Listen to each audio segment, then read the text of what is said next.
Hello, and welcome to the Stitching Over the Days podcast. This is episode 21.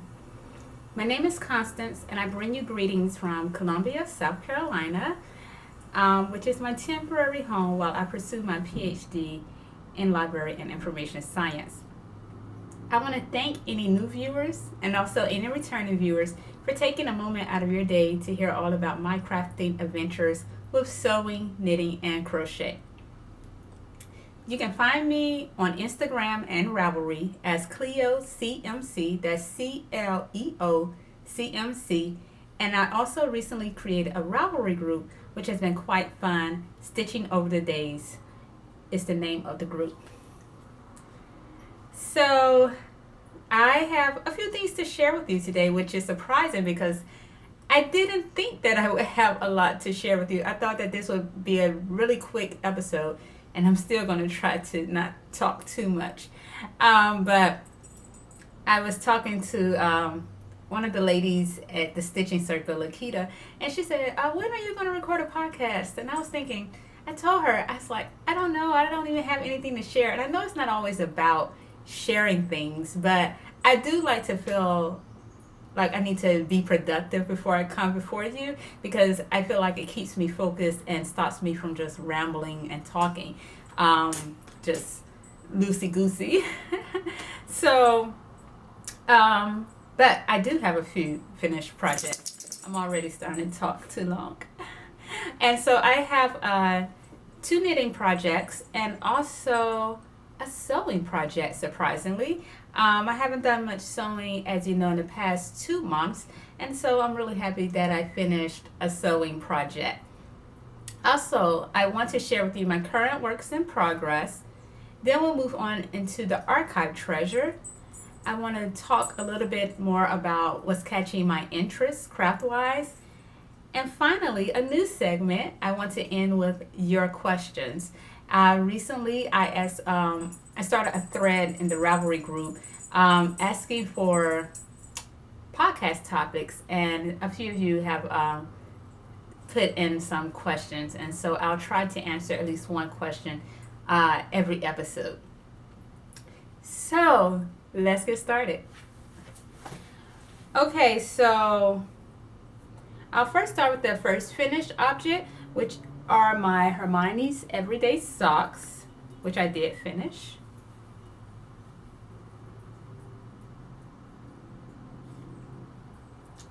And look a little closer so you can see that texture. I think that I followed the pattern for this pair of socks exactly as printed. And it was a long break between my making these socks and my previous pair, and I forgot that when I make socks, I shouldn't go with the suggested, I don't remember the exact amount of stitches that I cast on, but of course I know it was over 60, and usually I would do 56 stitches. So these socks fit a bit more, they fit like just right.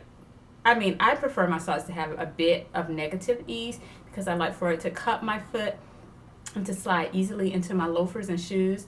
And so I haven't tried to wear these with my penny loafers, but I did wear them with my Clark's T-strap shoes, and they work nicely. But yeah, they do fit a bit more loosely than my other pairs of socks because I cast on more stitches. And what else can I say? Oh, the yarn is Hedgehog Fibers, and the color is Salty Lakes.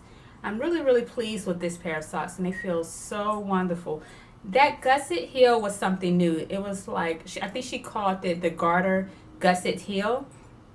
And something about that garter stitch right there, it seems to cup my heel really nicely. So I could see myself using that type of heel again in the future. And yeah, so I'm really, really happy with the socks, and I worn them a few times already, and I'm looking forward to wearing them even more. And so again, this is a free pattern from Ravelry. This is Hermione's Everyday Socks, a very popular pattern, and yeah, so happy with these. And I just love that gray. It's a gray color. It's a neutral, but it has little pops of bright color within it. And that is all that I had to say about the socks. The only thing I would change is I would probably go down, decrease by about 8 stitches when I create these socks again, or use this pattern again, or go down to a smaller needle size, something to give me a bit of a closer fit.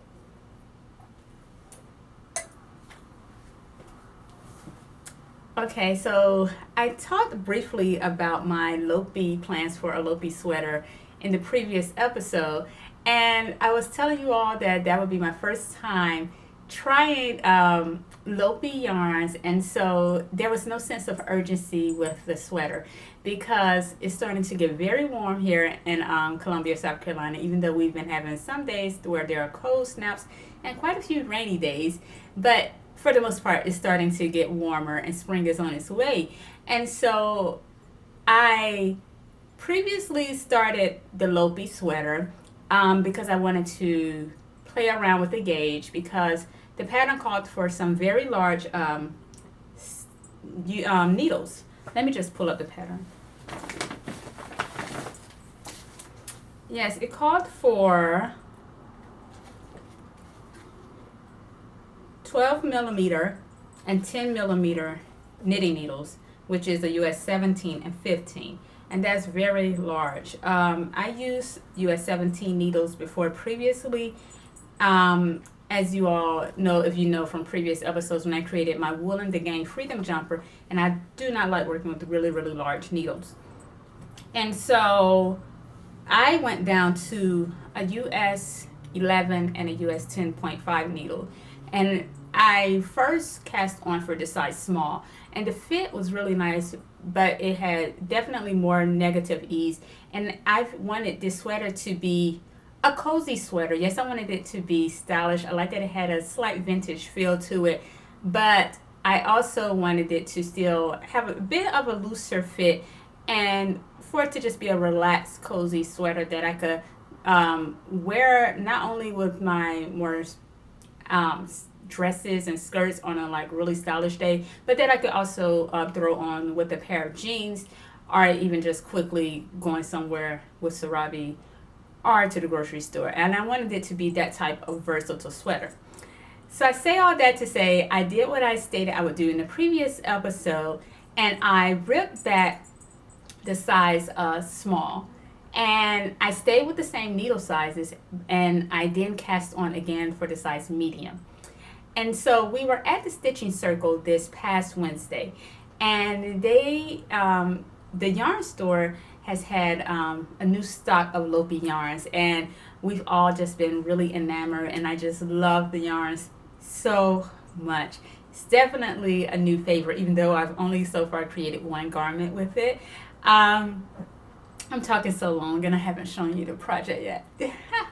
But I'm trying to lead up into how I came about finishing this sweater.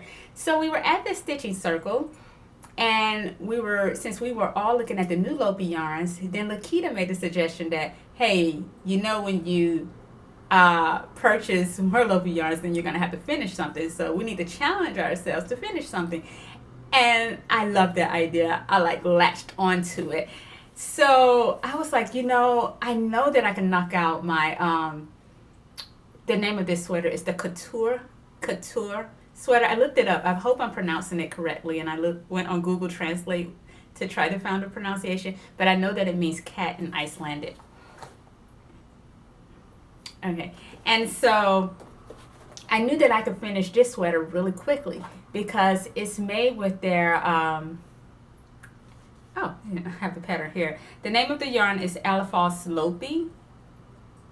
Yes, Alafos Lopi, which is a bulky weight yarn. And I figured since there was no color word and it was a shorter length that I could finish it really quickly. So when we made this challenge to ourselves, it was me, Lakita, and Cameron, and we promised that we would try to finish our sweaters by the next time that we met. Then I was like, as soon as I got home, I was very excited. So I pulled the project out, and that night I finished the body. And the next day, I completed the sleeves and I joined the yoke. How did it go?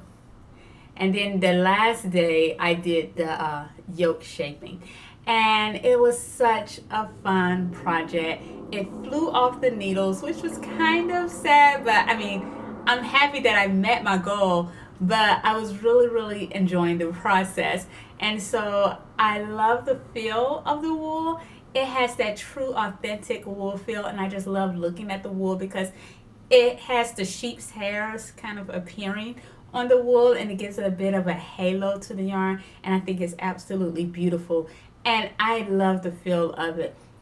When I took pictures in the sweater, I just did not even want to take it off, and so I wore it for quite a while even after taking pictures yesterday. But then I figured I needed to take it off because I didn't want Sarabi's hair to be all over the sweater before I showed it to you. Yeah, so I think that is it. Oh, also, I want to say that the neck, well, first let me show you the sweater. I'm doing all of this talking and I haven't shown it to you, but oh my goodness, I absolutely love this. It feels so good. I was saying at the knitting circle that this would be nice as a blanket because it's just so cozy and so warm and it feels so good.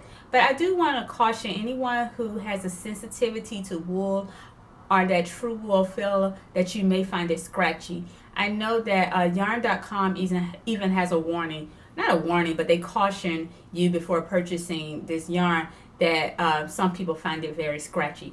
It doesn't bother me, but I know that that's not the case for everyone. So if you have that sensitivity, this may not be the yarn for you.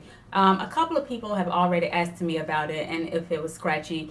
And so I told them that if they previously had a reaction, someone said that they've used, was it Brooklyn Tweed yarn, and she found it scratchy. And so I figured that I would not recommend this yarn for someone who can't stand that against their skin. Or if you just want to use it, I know that Lakita, she said that she always wears a turtleneck, and I also see an Karen, who's also in the stitching circle, whenever she wears her wool sweaters, she also wears turtlenecks under it. So if you still just wanted to work with it, you don't have to have it directly against your skin if you choose to wear a turtleneck under it. So yes. But another thing I was about to say before I started talking about the wool was that the neck was created in an interesting way. Was it the neck? Not the neck, or yeah, the back. And it had short rows at the back, and I found that really lovely. So yeah, that was a nice little shaping option. And another favorite feature of mine is definitely the folded collar. I think that's quite elegant. And the puff sleeves. Wait, can you see it? It's hard to show when it's, well, I'll insert footage of me wearing the sweater and also some video footage of the sweater. So it's definitely a favorite sweater. You know, when I created the Freedom Jumper, which was made out of the jumbo yarn from Wool and the Gang, I wanted it to be my cozy sweater. And it is, and I find myself wearing it a lot around the house and walking Sarabi. But I've worn the Freedom Jumper only once with a pair of jeans when I was going on a quick errand, but I've never liked it in terms of going with my wardrobe. I found it to be a bit too bulky, and I also didn't like that it was the yarn was so thick that the garment I couldn't wear with a coat. Not that I needed a coat because it was so warm, but I just like having that option. So this is definitely what I was hoping for with the Freedom Jumper, and I have it in this sweater. I love it so much. It's a really, really simple project, really easy. I would even say definitely a confident beginner. And I want to make another, but I'm really trying to not repeat patterns so much because there are so many patterns that I want to try. So instead, maybe I'll just make another pattern with this yarn. So that is it. Let me look at my notes just to make sure I'm not forgetting anything. And I'm trying to make an effort. I did receive some feedback that viewer would like for me to just slow down a bit when I talk. And I apologize. I do know that when I start talking, especially if it's a topic I'm really, really excited about, my speech does speed up. And that happens a lot also when I do presentations in school. And so I have to remember to slow down. And so I've been trying to remember that so far. And I hope I'm doing a good job.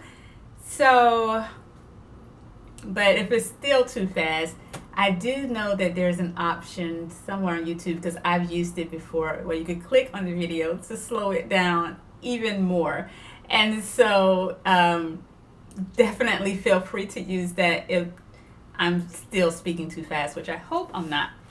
So back to the sweater. That is it. Oh, the color is Arctic Exposure. I love it so much. It reminds me of Frozen a bit, the Disney cartoon.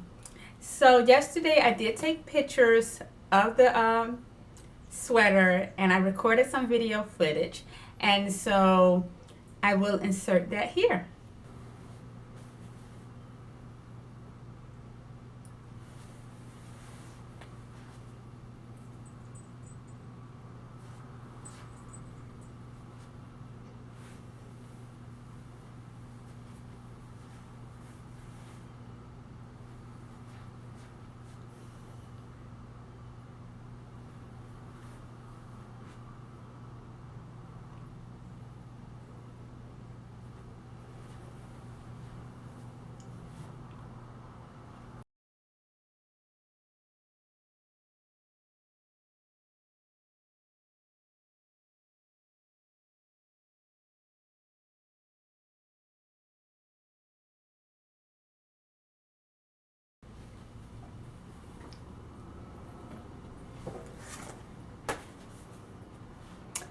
Okay, so that is it for my knitting projects. I'm really, really happy with both of those.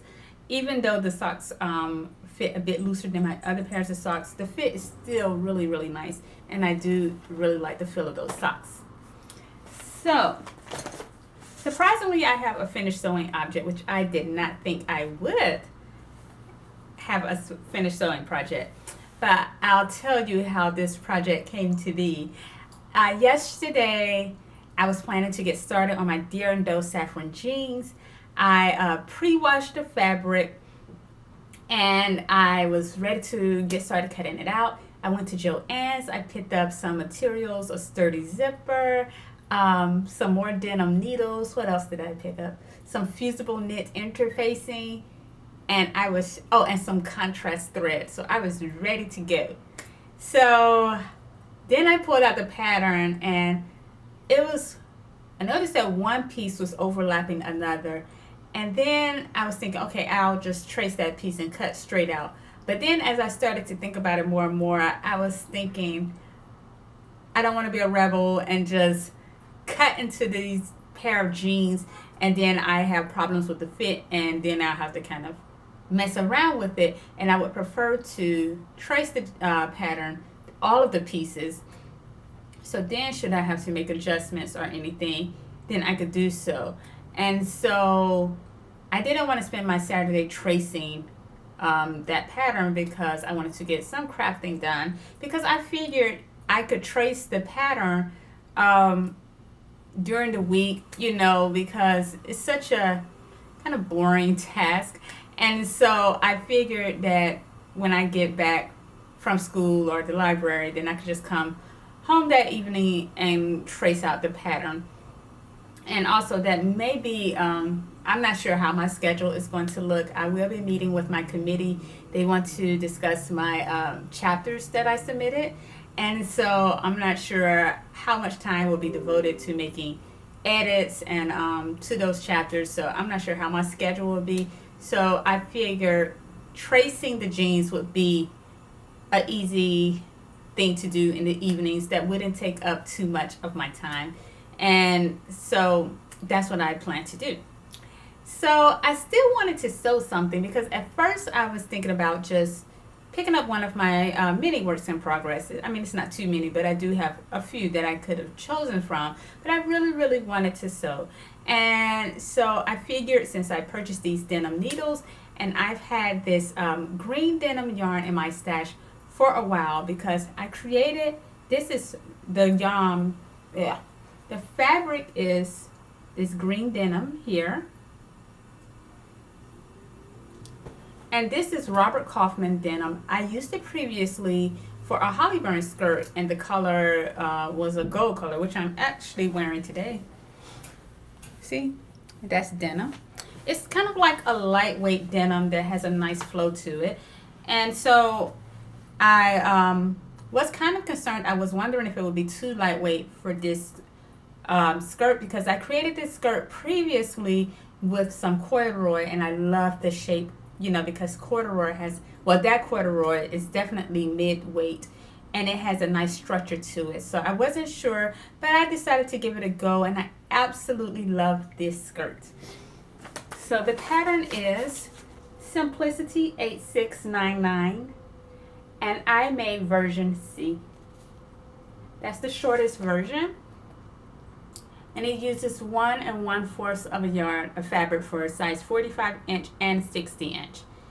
I pre-washed the fabric last night, and then I also cut the pieces and completed the majority of the skirt last night. So that gives you an idea of how quickly it works up.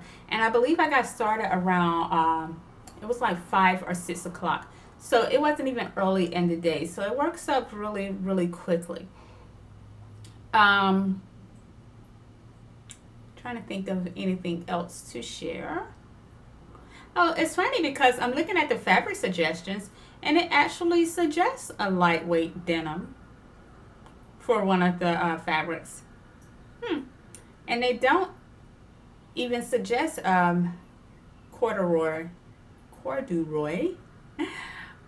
needle cord, but I used that before. So I wanted to create this skirt because I wear that tan version quite a bit, but I don't feel confident in it with bare legs, because it's the exact color of my skin, and I don't like the look. I don't know if it makes me look like, I mean, I know that someone could look closely and see I have clothes on, but I just don't like how it looks washed out against my legs. So I prefer to wear that version with tights. So I thought that it would be really nice to make another version in a green color, because I've been wondering why I don't own a green skirt for the longest.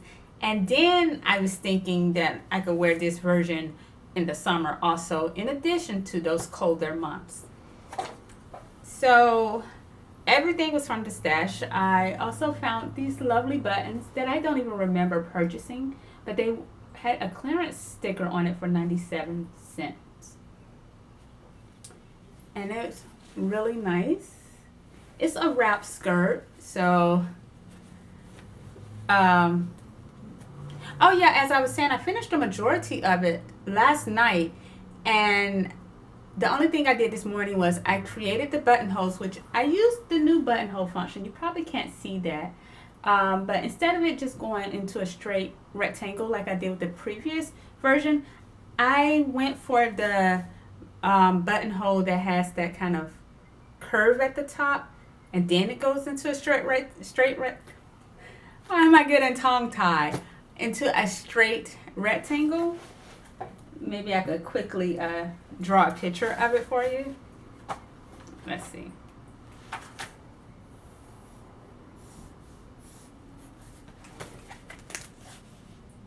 Like that kind of? I don't know.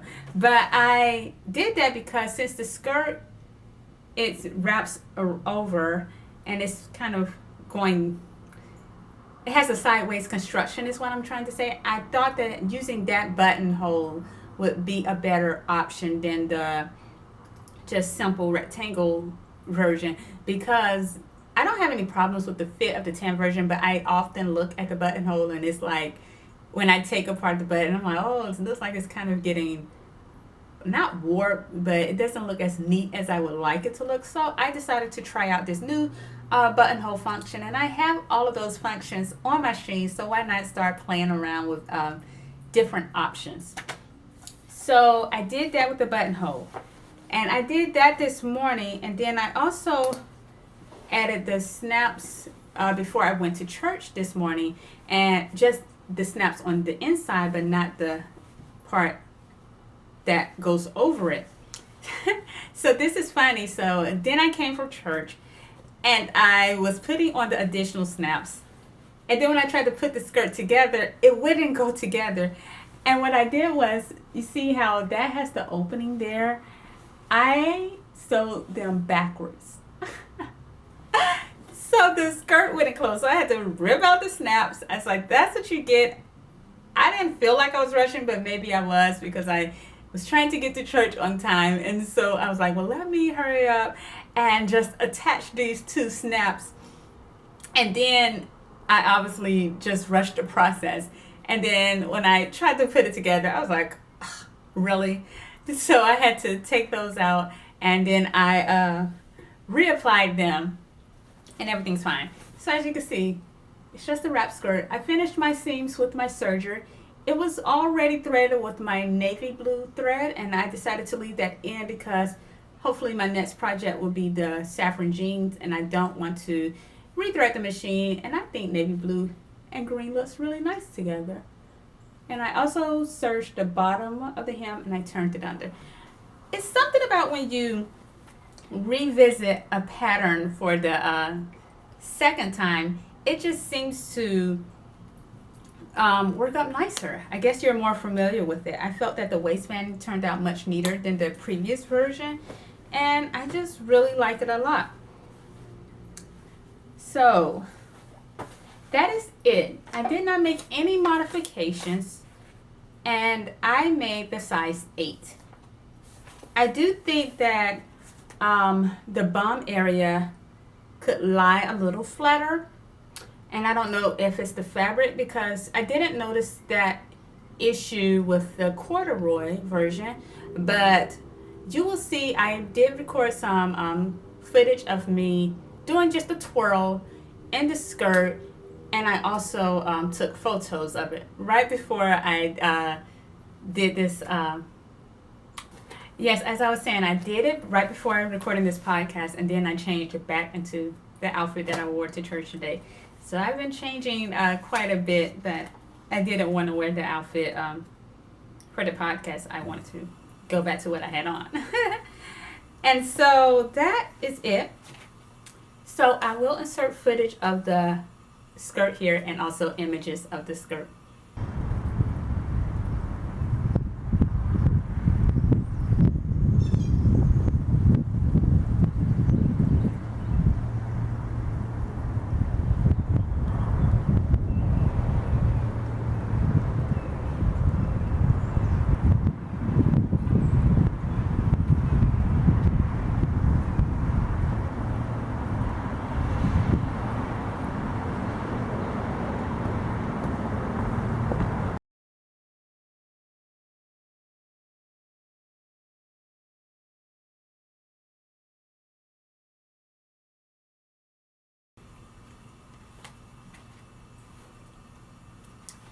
Okay, so we're moving right along,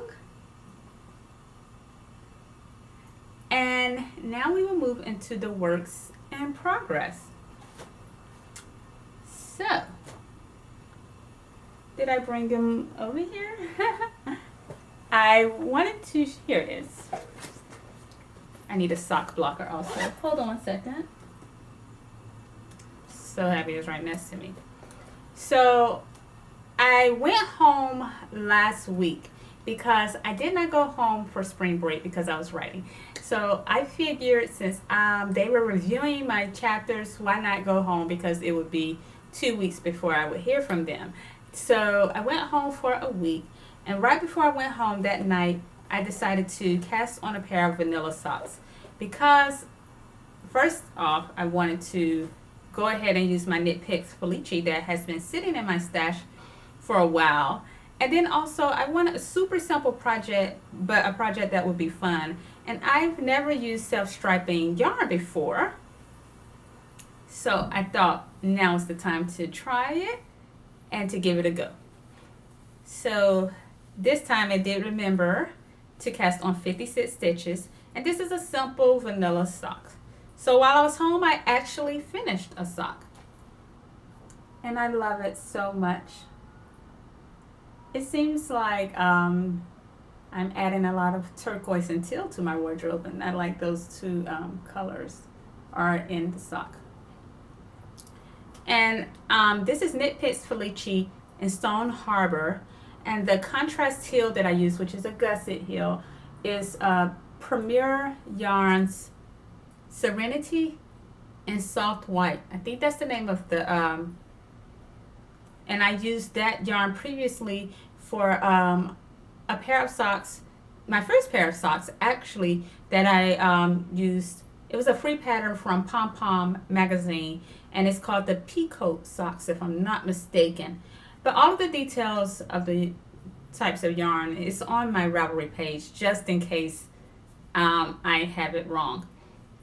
So yes, I've taken notes also because I'm trying to remember my recipe for vanilla socks. And so let me see if I can remember at the top of my head. I did 56 stitches with a 2x2 rib.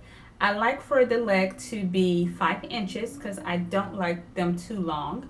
And the foot before the toe shaping is 8 inches. Yes, I think 8 inches. Or was it 8.5? I don't know. I put the notes on my Ravelry page. And then I did the standard toe.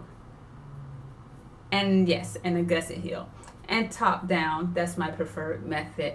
I've only made one pair of socks from the toe up, and they were actually my first pair of socks from that pattern that I was just talking about from Pom Pom magazine. So now while I was home, I did start the cuff, and I still need to finish it. And I haven't worked on it much, so this is all I have. But I've now moved this project into my book bag because I think it's perfect for school. It's just a simple project to carry around. And I also worked on it, I think I did about 2 rows at knit night because I actually took my Jane Seymour sleeve for my cardigan to the stitching circle on Wednesday, and that was not a good idea at all. It's not that the pattern is complex, but it does take a bit of focus. And I was talking so much, and an hour and a half went by, and I realized that I only completed 1.5 rows of my Jane Seymour sleeve. So I put that project up, and I pulled out those vanilla socks to work on those a little bit because I realized I wasn't being very productive with the Jane Seymour. So I don't think I would ever again take that to the stitching circle to work on. I mean, I'm going to, Karen asked to see the pieces that I created previously. You know, I'm just talking about the Jane Seymour. Well, I'll just go ahead and keep going with it since I'm talking about works in progress anyway. So yes, going into the Jane Seymour cardigan, I did cast on the sleeve, and I am behind my personal schedule that I created to complete this cardigan, but I'm not too worried about it because it's not like I'm going to be wearing it over the summer anyway. But I definitely am still putting deadlines on myself because I want to make sure it's complete before the fall. Like I really, really want to wear this in the upcoming fall and colder months. So I did cast on the sleeve, and I've finished those petals. I call them petals. I think that she calls it actually leaf edgings. And so now I'm just pretty much working it evenly for some rows for a while until it's 42 centimeters, I think. So I have it's at that good stage where you just pretty much work the chart. I also have been planning to print the chart so I don't always have to carry around this book when I'm working on the pattern, but I never did get to the copy center, and so I actually just drew out the chart because it's only 14 rows in the chart. So I just wrote it out on a loose leaf sheet of paper, and I've been taking that with me.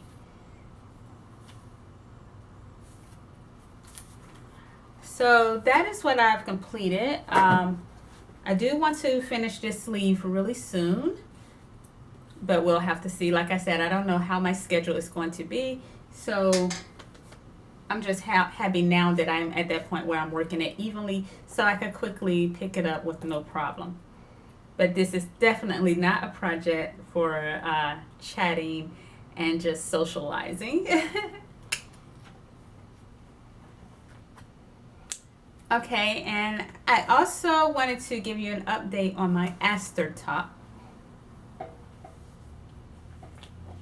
I'm finding that in terms of crochet projects, for some reason this one is working up slowly for me. It's not working up as quickly, for example, as my water clover top, and that's probably because the water clover top was worked in the round, and after a while the pattern was intuitive. And this pattern is definitely intuitive also, but I think that it's because it's worked up in pieces. And then there are 2 rows within the pattern. And first let me show you an image of the aster top in case anyone is not sure what I'm talking about. And this is a design by Marie Wallen, her Filigree Collection 3. So I'm using the suggested yarn which is Rowan Summerlight 4-ply, and the color I'm using is Seashell. So as I was stating, the pattern, you can definitely remember the repeat, but there are 2 rows within that repeat. Whenever I come to it, I'm like, oh, because you have to work the double crochets into the chains. And I find it to be so finicky because it doesn't ask for you to work the stitches into the chain space like other crochet projects would do. No, it wants you to work it into the chain. And I even looked at the pattern. I zoomed up the image just to make sure. And yes, that's what she did. Like I could even see it on the cover of the in the cover image. Yes, because the designer obviously worked into the chain. And so that's kind of like, I wish I could describe it to you. When you're working into the chain space, it's really easy. You're just putting the crochet hook just under that entire space. So you're just going really quickly. But when you're working into the chain space, think of it like this is the little chain space. And that's how tiny it feels. So I'm taking that hook and I'm trying to wiggle it in that space. And then I'll create the double crochets. And the instructions are in UK terms, so it's treble crochet in UK terms. So when I get to that point, I've started to work those chains a bit looser, but I didn't want to work them too loose because I didn't want to disrupt my gauge too much. I still wanted my tension to be really even. And so I just take my time and I just get it done. So far I finished the front, and it's just a block right now. But I think the stitch pattern is very beautiful. And I think that this will be what I work on tonight because I do enjoy the project. I love the feel of the yarn. And I actually quite like that it's also worked up in pieces even though it's moving slowly. I've just really been enjoying the process, and everything doesn't have to be rushed or finished at that moment like I like to do sometimes. I have time, and I'm just going to, of course, I want to finish it before May, which I think is definitely possible, but I'm not putting that pressure on myself. And I've started the back, which is worked identically, and it's just really nice. I'm looking forward to working those. I love seeing crochet stitches come together. It's quite beautiful to me. That lacy effect looks really elegant. So I'm really, really looking forward to, let me show you, to doing those sleeve cuffs and also the edging at the bottom, because it looks really nice. And I think that's going to be really fun. So as you can see, there's this kind of, those are worked separately also. And so that's going to be really fun. So I'm looking forward to that part also. And I've been enjoying this because I've been wanting to try Marie Wallen's designs for a while. I think they're absolutely beautiful. Tracy, yes, I believe that's her name. She actually said that she's a viewer, and she said that she's going to create the daisy top. And I love that design. And now I'm so tempted to make a cropped version of that. I think it's beautiful. Yes, I did a quick run through this book in a previous episode. It's just a really, really nice and elegant book. And I'm looking forward to doing at least 3 patterns from this collection alone. So that is the progress of my Aster top. I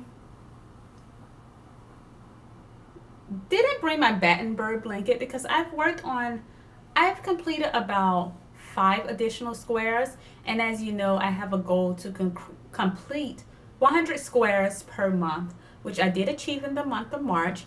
And so this month I need to complete an additional 100 squares and add those. And so instead of just showing you the little squares, because it's just little squares and you saw those before, then as I create the 100 squares, I'll just come to you with the completed 100 squares, and I'll show you the blanket as it grows. And my goal is to complete all 900 squares of the Battenberg blanket by November. And that is a design by Sandra Paul. And I've really also been enjoying that project. Well, that is it for the finished objects and also the works in progress. I wanted to briefly show you this archive treasure. I talked about it in a previous episode, and I've created it twice already, but this is my first Salal cardigan. It is a design by Andy Saxon. And I made it in this navy blue color, which is an acrylic and wool blend. I think it's called Plymouth yarn. Also, I get a lot of questions on my brooches. And my brooches come from, asking where my brooches come from. They come from a variety of places. Thrift stores, vintage shops, stores in the malls, specifically Belk, and also Amazon, when I'm looking for a specific brooch. For example, one time I was looking for a cherry brooch to go with my cherry print dress. But this brooch here came from one of my favorite Etsy vintage shops.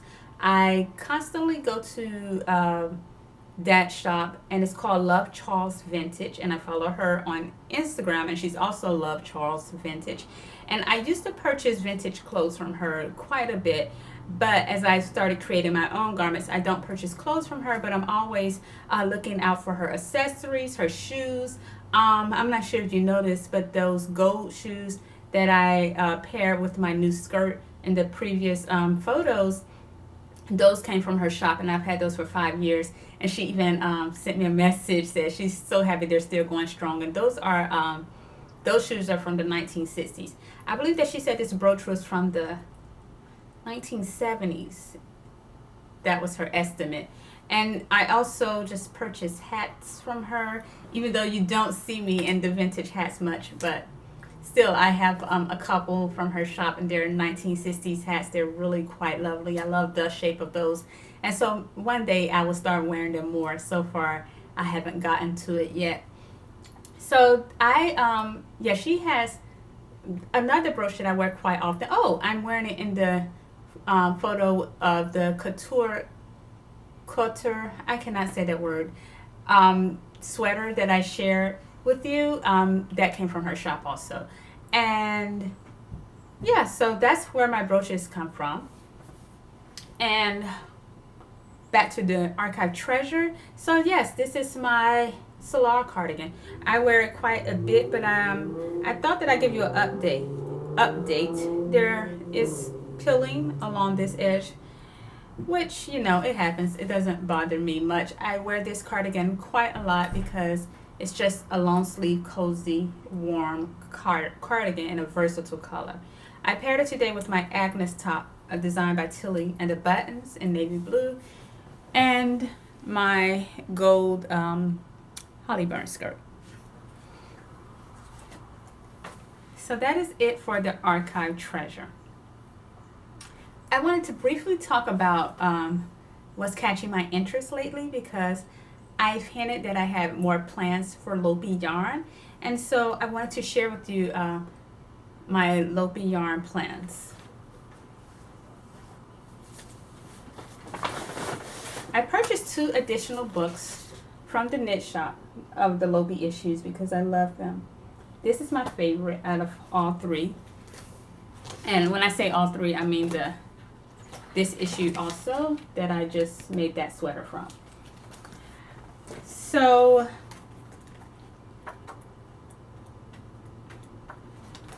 I plan to create this beautiful sweater here. I have all of the yarn and I'm going to make it in the exact colorway. And that's from their Plo to Lopi yarn. I actually looked at a video and I've been reading up on this yarn because I find it so interesting. It is unspun Icelandic yarn and it comes in plates instead of skeins. And when I was looking at a video, or did I read it from their website, they said previously, I think before the year 1837, I'm going from memory, they said knitters, that was the most popular yarn. But then there's been a shift towards the Let Lopi and the one, alas, what's the name of the yarn that I just used? I always forget the name of that. But they're bulky yarn. And so it's unspun yarn, so it's very fragile and it comes in little plates. I haven't taken it out of the plates yet, but I think you get the idea. And so when you're working with it, you have to be fragile. I mean, you don't have to be fragile. The yarn is fragile, so you have to be gentle. And so Liz from the yarn shop was showing me how it pulls apart, but then she also showed me that should it pull apart, how to splice it together. So this pattern, I've been reading over it. It's worked with 2 strands of the Plo to Lopi at the same time, so that may strengthen it also. But I'm just so excited to work with this because I just love trying new things and doing new things with my knitting. And so I think it's going to be really fun to work with this type of yarn. And then also it's interesting because the yarn is fragile, they said, when you're working it up, but then it creates a very sturdy and strong structure once it's knitted. So I just find that just fascinating. So yes, I already have all of the, should I show it to you all? I don't even want, it's so much.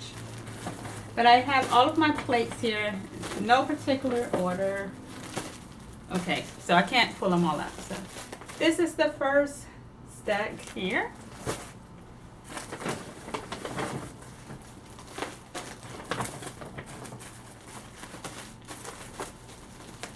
And this is the other stack.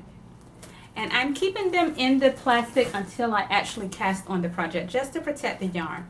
And this sweater is nice because it also comes with the, I don't want to lose the earring. It comes with a matching hat. And I want to share that image with you also. It has, come on hat, where are you? I know you're in here somewhere. I always say this, but one day I'm going to put in sticky notes so I don't have to do all this flipping. And this is the matching hat. I'm definitely not going with those Minnie Mouse pom-poms.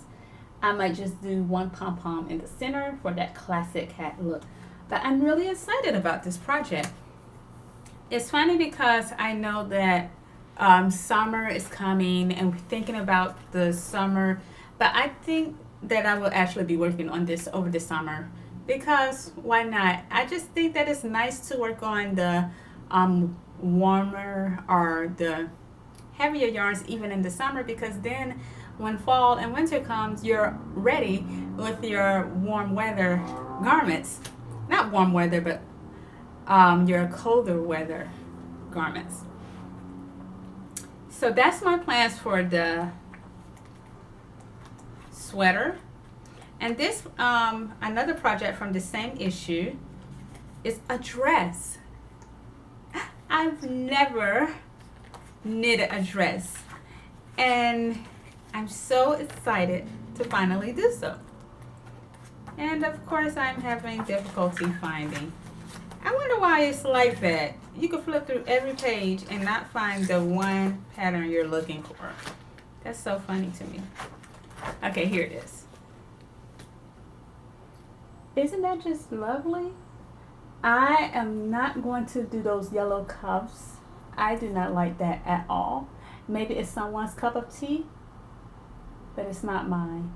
So I'm going to omit that, and I'm still debating what type of cuff I'm going to do. I might mimic the same cuff that's at the bottom once I see of the dress. So I plan to actually cast this project on this week, and this will be my new project for the stitching circles, because as you can see, all of this is just stockinette and it's a solid color. And so this is with their iron band fingering weight wool. This is also Lopi yarns, of course. It's in the same issue, sorry. And so at first I was going to go with the same color scheme, but then I was talking with Liz about different possibilities, and she was showing me the vast array of colors they had at the yarn shop. And then I went back this previous week, and Lakita helped me choose the colors. So my main color, it looks chocolate brown to me, but the name of the actual color is Black Sheep Heather. Let's see if I can. And this is will be the main color. Isn't that beautiful? And then for the, I was so tempted, you guys, to go with, they had these two beautiful shades of green, and they were just so lovely. But I resisted temptation, and I went for this. I think this color is teal. Let me show them to you together.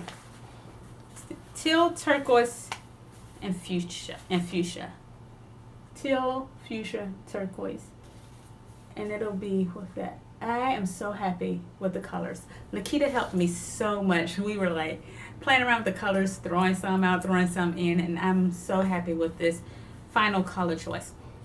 So I plan to cast this dress on really soon, because I figure it's fingering weight, it's a dress, that's a lot.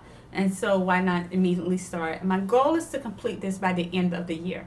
So we're in the month of April, and I think that it's a nice project to work on leisurely, as I was stating, in the stitching circles, and also when I go home. It's just, I think it'll be a perfect project because the color work comes at the top, and that's when things get interesting.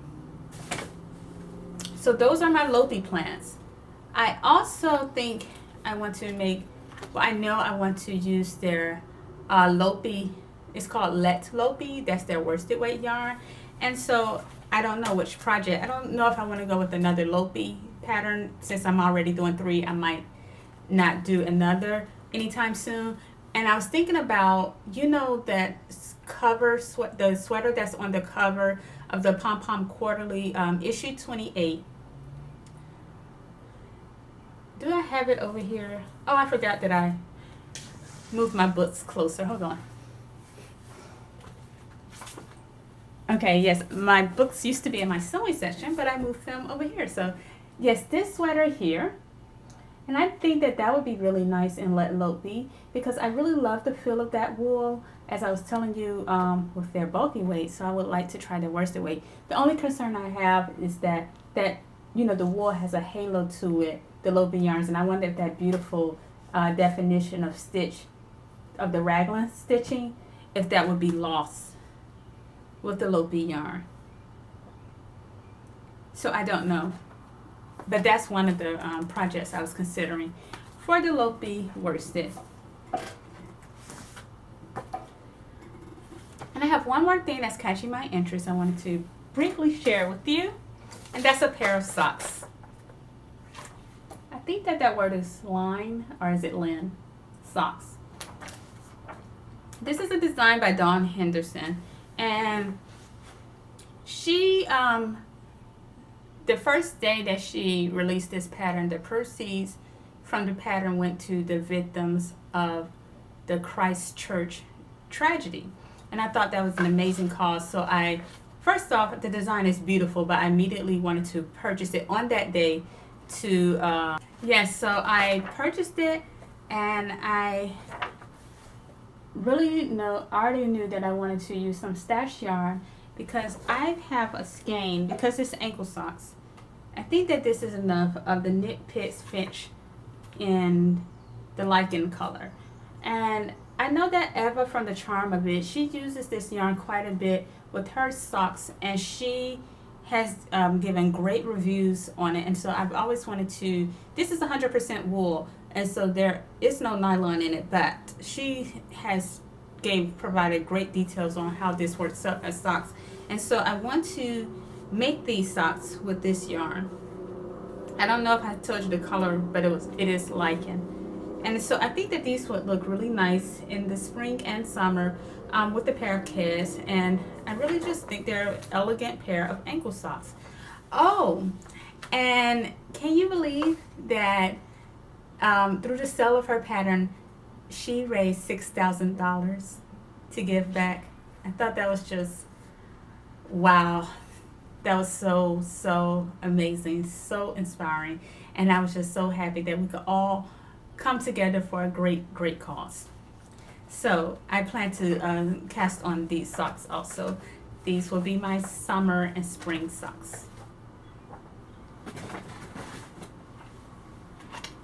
Okay, hi. Okay, I'm back and I'm with my friend.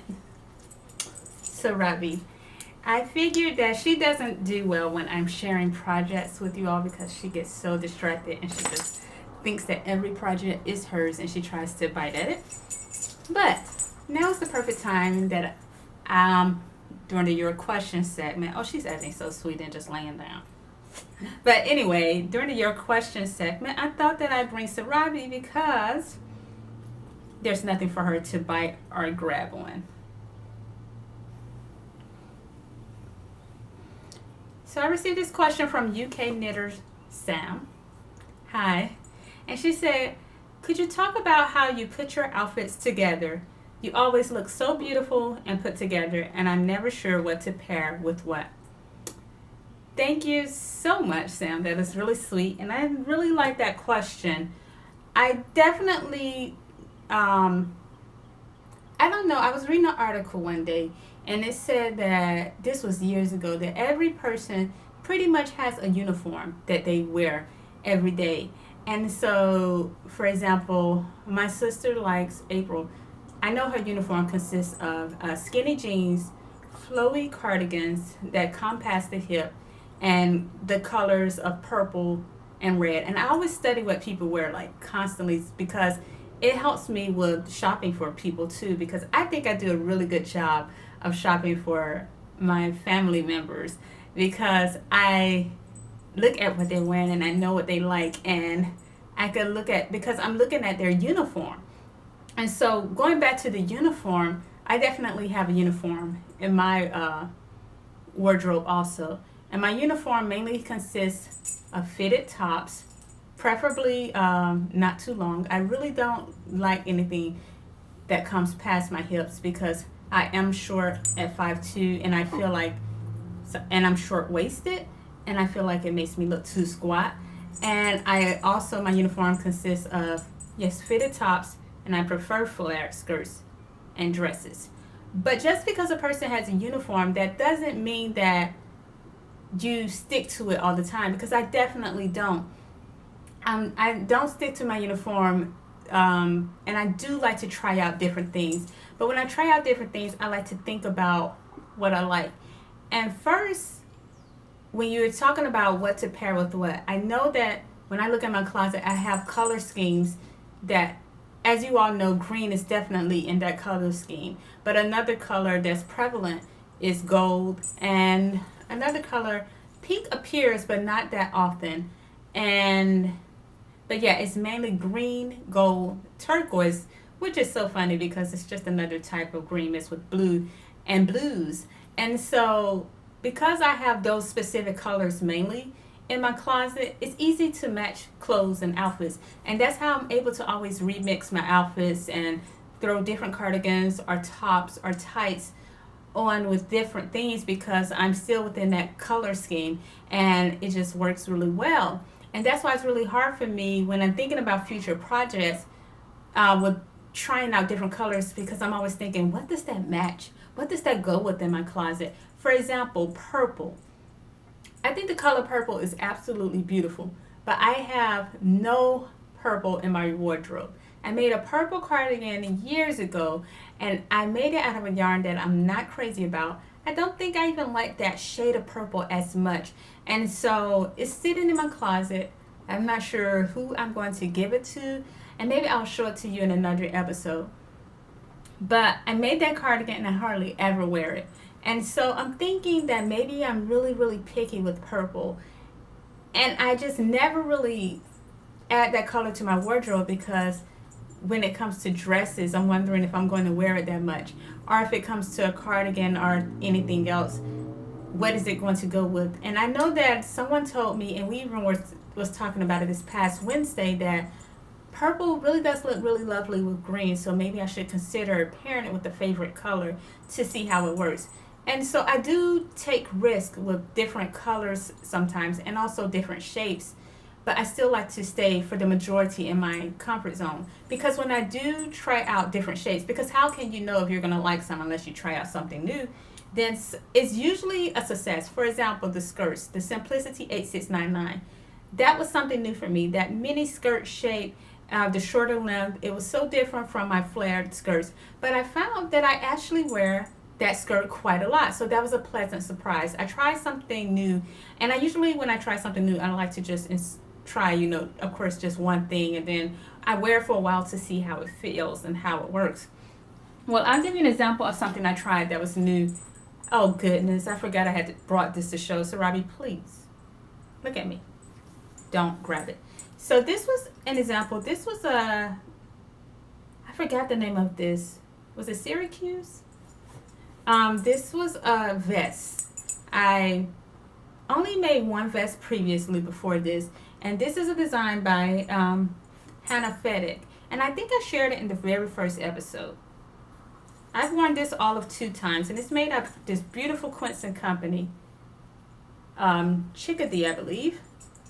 But I was taking a risk and I was trying a new shape. I was trying a vest. I was trying this like looser, minimalist feel and fit. And I just don't wear it. I don't like it. It feels shapeless to me. I don't feel good in it. And I think that it was just, I hold on to it because I plan to rip it back and reuse the yarn for a simple cropped sweater or bolero, something. And so that was, I just wanted to show you that example of something that didn't work. So it's good to take note though, because I like that I did that and then I start taking note of what I like and what I don't like. So maybe just try to think about those outfits that you feel most confident in, also most comfortable in, because comfort is a big thing. I discussed it previously. You don't want to be fidgeting and tugging at things. And so make a list. Yeah, make a list or even take note of those outfits that you like the most, or those cardigans. And then once you have an understanding of the shapes you like and also the colors, then once you consistently start to create things, then you'll find that your wardrobe is starting to be very cohesive and it'll all start to blend together. And you'll be really surprised at how much you'll be able to maybe mix and match and put things together because you're staying with those same colors and those shapes that you like and love. And so that really works for me, and that's how I think about it. but I definitely don't like to get stuck in a rut. So every now and then I will try something new, and it may be a success and it may be a failure. And usually when it's a failure, I will go back to my favorite tried and true silhouette or color just to make myself feel a bit better. So that is it for the question that for this episode, and I really hope that I answered it clearly, and I hope it helped. Again, thank you all for your time. So Robbie, say bye. And I'll see you next time. Bye.